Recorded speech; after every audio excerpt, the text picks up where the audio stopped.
Hello people of YouTube, it's Deepak here, and welcome to the DCS news stream for the 17th of June 2023.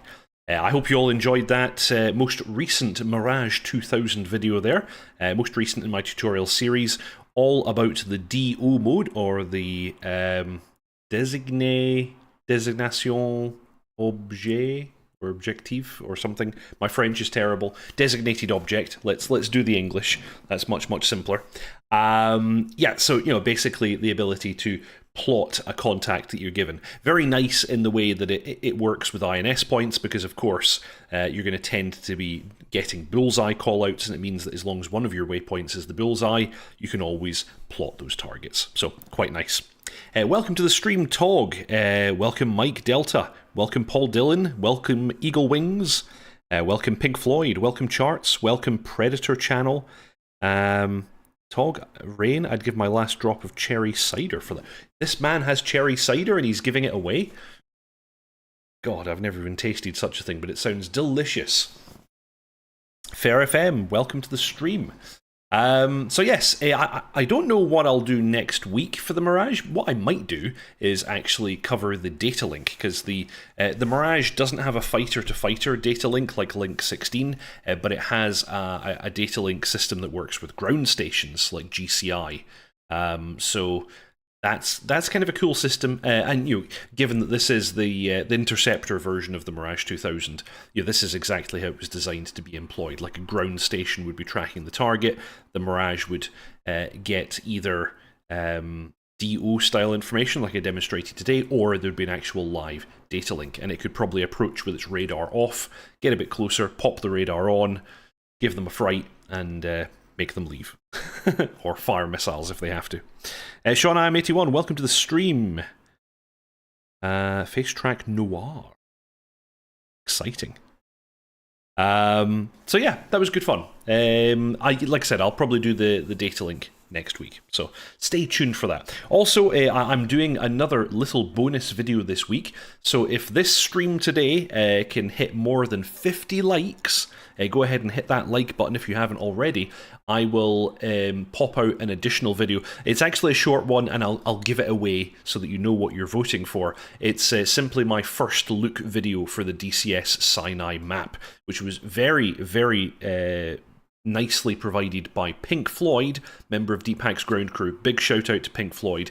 Thank you very much for that. And I just put together a very quick video where I fly around the map and I give my kind of quick take on it, my first opinion. Short version is I like it. I think it's really good. Welcome Griff Nizzle, welcome to the stream. So yeah, I guess this is about the point where I should probably start doing the DCS news. So we're going to start with the Eagle Dynamics newsletter as always. Dear fighter pilots, partners and friends, we're pleased to share our progress on the new F18C Pilot helmet and oxygen mask models, which offer a much higher level of detail and fidelity. Be on the lookout for more updates coming soon, and check out the development screenshots. Well, we've been instructed, and so we must do it. We simply must. So yeah, this is quite cool. We've got the oxygen mask and helmet here, complete with visor. It also looks like we've got some kind of helmet-mounted device on here. I'm going to assume that's night vision goggles. I don't know. Yeah, pretty cool. And those are the shots that we have. And then it's back to Sinai. Actually, I don't even know. Did I show off the Sinai shots last week when we had the actual release of the Sinai map? These are very nice. Showing off the fancy lighting.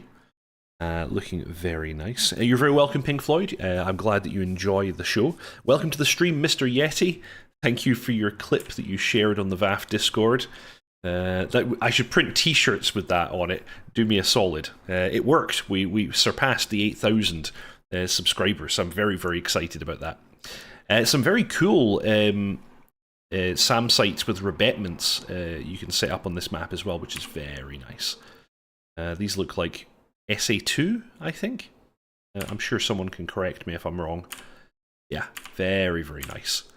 So yeah, if you can all get the stream to 50 likes, I will immediately post my video where I do my kind of hot take, my kind of quick take on the DCS Sinai map. Welcome to the stream, Hammy. Welcome, Only Napalm. Welcome, Fighter Jets HQ. As Egyptian myself, the map is really amazing and accurate like real life. Have you flown over your own house yet, Fighter Jets HQ, if it's represented in the sim? I've always thought that would be kind of incredible if a new map comes out for DCS and you can actually fly over your own house and it's in some way recognisable. I have, of course, done this in Microsoft Flight Simulator 2020. I've flown over my apartment. Mr. Yeti, 8K, brilliant, well done. For FM, M2000C TAF for, yeah, that word that I might not attempt to pronounce. Teleafshaja. Thank you very much, Hammy. So yes, the TAF, the data link system that the Mirage 2000 has. I'm just going to call it the data link. I'm not going to give myself a harder time than I need to. Eagle Wings, the visor is what I've been looking forward to. The HUD display gets washed out against bright sunlight. The visor would be great. Yeah, there were aircraft in the past that actually simulated the visor. Razbam's Harrier and Leatherneck Sim's MiG-21 originally had visors. At certain stages in DCS development, some of those got removed and then put back. And then a bunch of them don't work properly with VR either. Mr. Yeti, no, don't do TAF. Don't let those F-16, F-18 boys know the M2000 secret. Yes, the Mirage does have a data link, but it's not fancy link 16 like you fancy people have, but it's still a data link. It's still handy. I'm glad that I made that I've entertained fair with my terrible pronunciation. Yep. Cool. Anyway, last week saw the first iteration of the updated SA342 Gazelle flight model that was released to open beta. Although the update primarily focused on bringing the flight model up to DCS standards, this update also included an overhaul of the SA342L modularity, making this variant more versatile compared to the SA342M variant. Please read the details below. This has been absolutely fantastic. Myself and dotChuckles have been flying the Gazelle a bit, and we're both very impressed with the updated flight model. And there's more to come, as I understand it. They're going to continue to tweak it. In particular, there's still some autopilot modes that they want to implement. So, very excited about all of that. Well done, Polychop. That's a very nice update. And I'll do a video on the updated Gazelle at some point soon as well. Are you looking for a new challenge? Check out the Through the Inferno DCS server. This server offers you a place to improve your skills and compete against other pilots in a range of daring missions. And they give a link to the Discord server. Thank you for your passion and support. So, F18C development progress. The development of the helmet and face mask models for the F18C Hornet is nearing completion. The updated helmet is a new 3D model that also includes options for Jehikmus, sun visor, and night vision goggles. The oxygen face mask has also been updated to be more representative of the 2005 F18C Lot 20. Aspects of this will also benefit other pilot models like the upcoming F16C Pilot model. So, yes, excellent. Just a quick reminder, as I said earlier, if we can hit 50 likes for this stream during the course of the stream, I have an additional video all about DCS Sinai, which I will post. It's actually it's a very short one. It's just like a first look, so just so you're all aware. Smash that like button if you don't mind. SA342 Gazelle development report. The new SA342 flight model, although still being tuned, introduces many new or reworked behaviours that include ground effect, flapback/blowback, retreating blade stall, density altitude, and ETL, as well as a functional stability augmentation system. I can confirm density altitude is definitely working. It gets difficult if you go climbing mountains. The SA342L is now equipped with a periscope sight rather than the CRT screen for reconnaissance and target acquisition.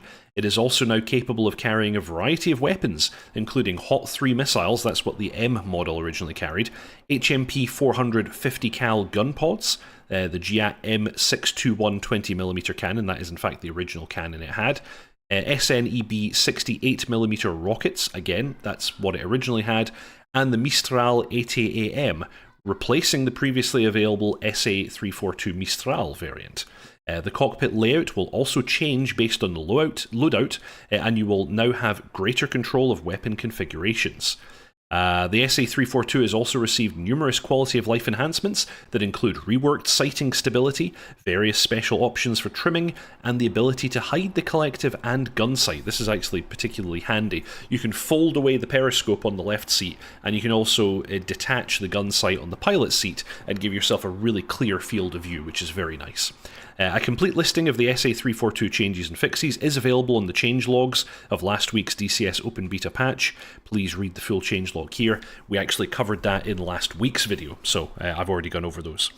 Welcome to the stream, Mangash. Welcome, Channel Right. Tog, yes, halfway there. We're at 30 likes, says my dashboard. If we can hit 50 likes on this stream, I will immediately post an additional video. I am finally on time adding stiffer springs and NC Arc cams to my WinWing F16 flight stick while watching the stream. Multitasking. Yes, the new Gazelle and the Sinai map are indeed great. Peter Cross, DCS is taking too much of my time. Is there a helpline? Yes, 1-800 DCS help. Maybe, I don't know, if you're in the US. I don't know how phone numbers work. Chandler Hedgefeld, good evening. And Indy Navy, welcome to the stream. Welcome everybody to the fantastic DCS news stream. And it's not fantastic because I'm on it, although that is an element of it. No, it's mostly you, chat, that make it fantastic. The interaction that we have with chat, the fact that you all remind me of things that I've forgotten of and correct me when I'm wrong. It's all about the chat. Moving on, Through the Inferno multiplayer server. The Through the Inferno project started as an effort to bring highly engaging, dynamic and immersive PvE experiences to DCS multiplayer and single player. TTI regularly hosts many popular public community events. You can find more information about TTI servers, missions, events and more on the TTI community Discord. Please accept our apologies for the slightly lightweight newsletter this week. Most of our staff were on a team off-site. Next week should be more substantial. And actually, yeah, it's not just ED. Basically, all DCS news has been pretty lackluster this week. There's not been that much going on, although I do have a couple more things to go over, so it's not just a newsletter this time. How come we don't have a full fidelity MiG-29? Asks Tenkairu. ED have said that they are working on one, and they do intend to deliver one at a later date. So, given that they're currently working on the Chinook, I would assume that it's the module they're intending to release after the Chinook. So we don't have it yet, but we may have it one day soon. Well, soon. In the next few years, because I can't imagine the Chinook is just about to drop. I've not seen anything that makes me think that. Tog, more shocked that a high-fidelity flanker doesn't exist, seeing where the game came from. I think getting a flanker, especially if it's any kind of a modern flanker, is basically going to be impossible, because that is currently in service with the Russian aviation forces, and so yeah, very, very unlikely. Eagle don't have that many people still in Russia, but they do still have some, and I'm sure they want to stay on the right side of the Russian legal system. Indy Navy, any future where you dual stream the DCS news on Twitch? I could, I guess. Like the setup I'm using is capable of doing that kind of thing, and I do have a Twitch channel, but I think I have like 5 followers or something on Twitch. Twitch has just never been my platform. YouTube seems to be where people watch me. Griff Nizzle, Hellcat, am I a joke to you?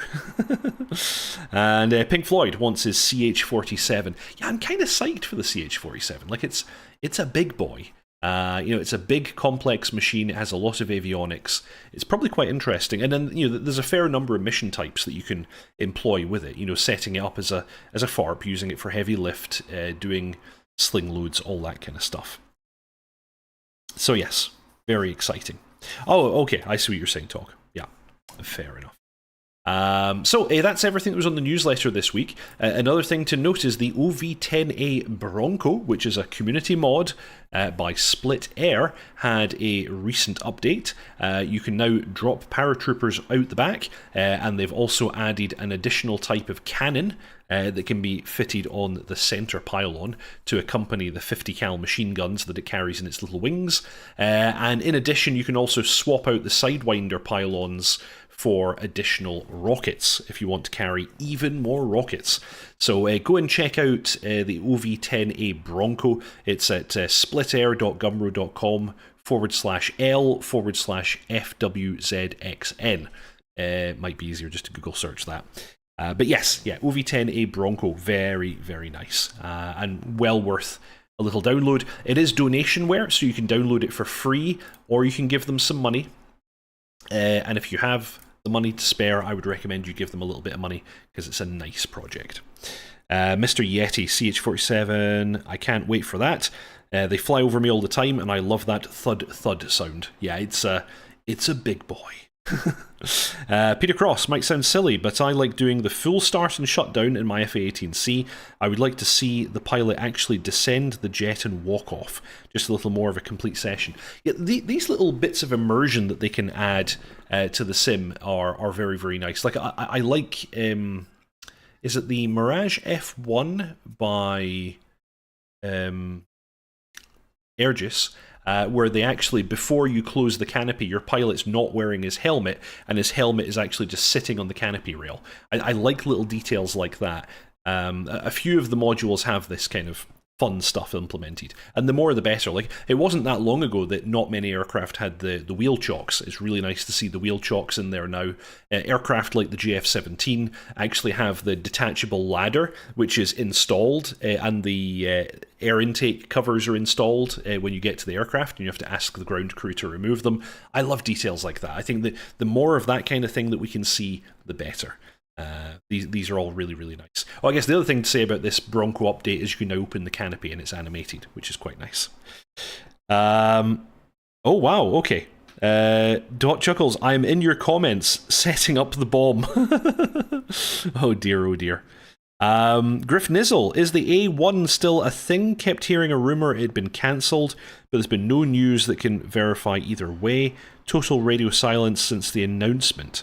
I would assume it's still coming because it was announced. So yeah, if it's been announced and we haven't had an announcement that it's not coming, then it's, as far as I'm aware, coming. Yep. Oh, Tog, wonder if we ever get an AN2 Colt. That would be that actually is a really interesting aircraft. But yeah, it's maybe its applications are mostly civilian, so maybe not. Maybe not. Immersion is indeed key. Cool. And then the other bit of news that we have this week is that the manual for the Razbam F15E Strike Eagle has dropped. So I guess the aircraft itself is about a month away. So you have quite a bit of time to work your way through this quite hefty manual and become accomplished with the Strike Eagle systems before it drops.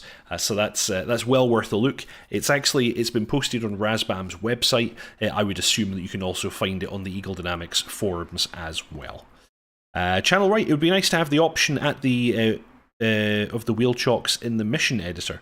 Well, you mean have an aircraft spawn without them? Like, in the real world, you would pretty much never have an aircraft parked without wheel chocks. If you leave an aircraft on the ramp without wheel chocks, at some point the brake pressure is going to drop and the aircraft is not going to be where you left it, and your plane captain is going to be fairly pissed off with you. So yes, yeah, don't forget your wheel chocks. That goes for real world and in the sim. And actually, even in the sim, some aircraft don't have parking brakes. Like, the first one that comes to mind is the A10.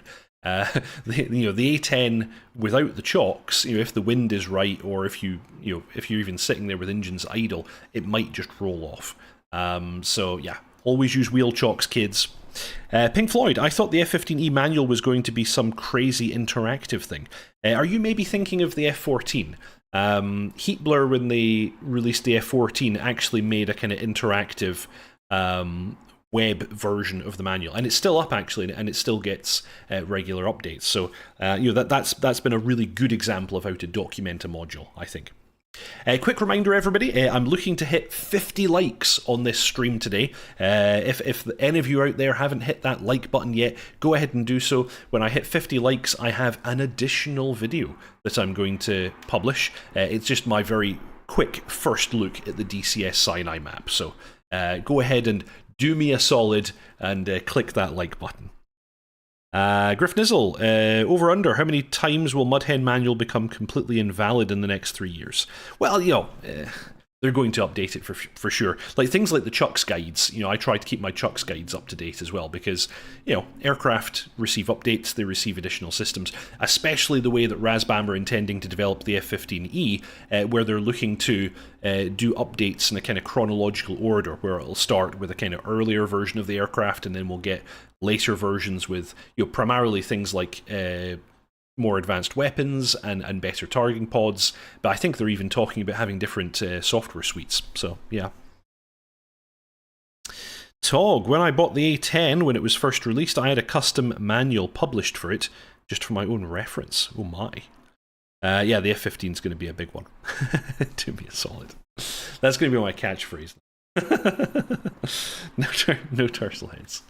Cool, but yeah, sadly that's actually basically all the news we have for this week, because you know, Eagle Dynamics themselves have been away this week primarily, and there's not really much else been posted apart from, you know, the manual for the Strike Eagle and the fact that we got this update for the Bronco, which is very, very nice indeed.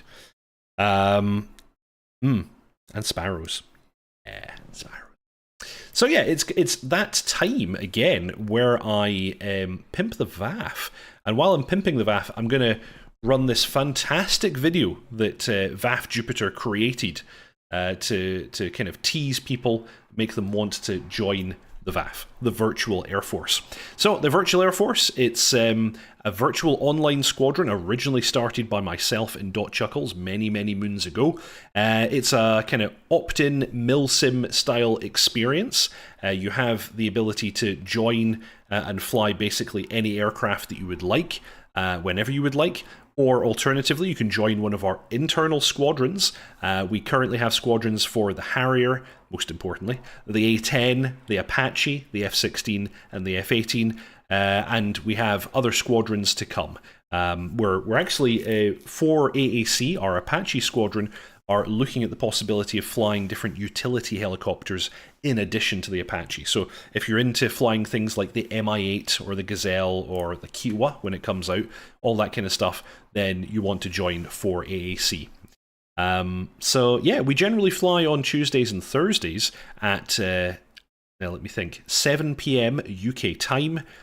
We tend to do like a campaign of missions, like a deployment basically, and then we also do like a number of weeks of training sessions as well. dotChuckles Apache Squadron is doing well, fielding fully crewed 4 ships now.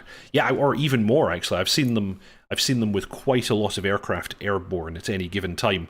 So yeah, very, very good stuff. Beardy, I've got no idea what you just said, but I'm going to assume it was something good. Sadly, I don't understand any Russian. So yes, come join the VAF. The link to our Discord is in the show notes below. Everybody is welcome whether you fly with us or not. It'd be really good to have you aboard. So, poke that like button. Oh, it's only 3 likes to go, and then I'll post an additional video. So yeah, as I said, I'm looking for 50 likes on tonight's stream, and I will add an additional video for your viewing pleasure. And it's just a short one of me flying over DCS Sinai. Fair FM, yeah, they apparently talking about completing the 15SE 4+ and then move to what they call CTU, Chronological Technology Updates, I would assume, adding pre- and post-4+ features. And yes, as Hammy says, F-15 Squadron coming soon. I wonder, Hammy, who is the squadron leader, or who's going to be the squadron leader for the F-15 Squadron? Asking because I know. Hi guys, alright, hi Beardy. Yeah, my Russian's not very good, but welcome aboard, glad to have you here. So yeah, if we can get just a handful more likes, I'll post my next video, or I'll do it after the fact anyway, if we don't get those extra likes during the course of this video. But yeah, that sadly is everything that I have for this week. I've been Deepak. I post a new tutorial video every week on Saturday at 6:30 PM UK time. I'm currently doing a series on the Mirage. Pardon me. Tonight's video was all about the designated object functionality that the VTB has. And next week I'm going to do one all about the TAF, which is the data link that the Mirage 2000 has.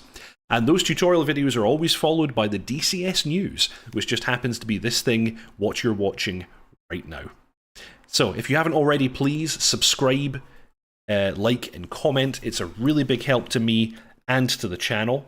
Also, if you want to support the channel even further, you have the option of joining DeepHack's ground crew for a small monthly fee by clicking the join button below. Please do so if you feel like you can manage it. Big shout out to those of you who've already done so. Thank you very much, Harish Rajan, Byron Farrow, Storm Kimbari, Channel Wright, Mangash, J.R. Walker, Chandler Hedgevald, Griff Nissel, Mr. Yeti, Frantic Stone, Bread, Tier Zero, Erdinker Tan, Belly Tapani Corpicanas, Tiger Moto, Sean I Am 81, Charts, and Pink Floyd.